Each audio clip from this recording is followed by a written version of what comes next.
आजची रेसिपी कोणाची फेवरेट आहे ते नंतर सांगते. 1 वाटी मैदा घेतला, ओवा कुस्करून घातला, त्यामध्ये चवीपुरतं मीठ घातलं होतं. 1 चमचा मी तूप गरम केलं, तेही त्याच्यामध्ये घातलं. सगळं मिश्रण आपल्याला मिक्स करायचं आहे आणि छान असा हाताशी गोळा आला, की त्यामध्ये थोडं-थोडं मी पाणी घातलं आणि त्याची कणिक मळून घेतली आणि अर्धा तास रेस्ट करण्यासाठी मी साईडला ठेवून दिलं होतं. नंतर इथे 4 तास मी मुगाची डाळ भिजत घातलेली, स्वच्छ धुवून घेतली आणि मिक्सरच्या भांड्यामध्ये घातली आणि छान त्याची पण आपल्याला अशी जाडसर पेस्ट करायची आहे. तवा तापवला आणि 1 चमचा धने, जिरे आणि बडीशेप ते पण भाजून घ्यायचं आहे आणि नंतर खलबत्त्यात घालून त्याची पण पावडर करायची आहे.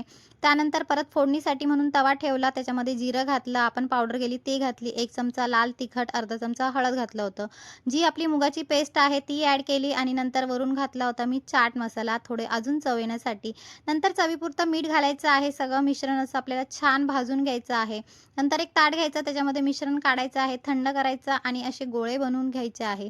नंतर जे आपलं पीठ मळलेलं होतं त्याचा गोळा घेतला आणि छान असं लाटून घेतलं होतं. त्याच्यामध्ये हे मिश्रण आपल्याला स्टफ करायचं आहे आणि हाताच्या सहाय्याने त्याला आपल्याला असं दाबून घ्यायचं आहे. पुरीचा शेप द्यायचा आहे आणि सगळे असे तयार झाले, की तेल तापवून मंद आचेवर त्याला आपल्याला भाजून घ्यायचं आहे आणि छान अशी खस्ता कचोरी आपली रेडी आहे. ही माझ्या मम्मीची फेव्हरेट डिश आहे. तिला कचोरी खूप आवडते, बट सध्या ती गावाला गेली आहे ना.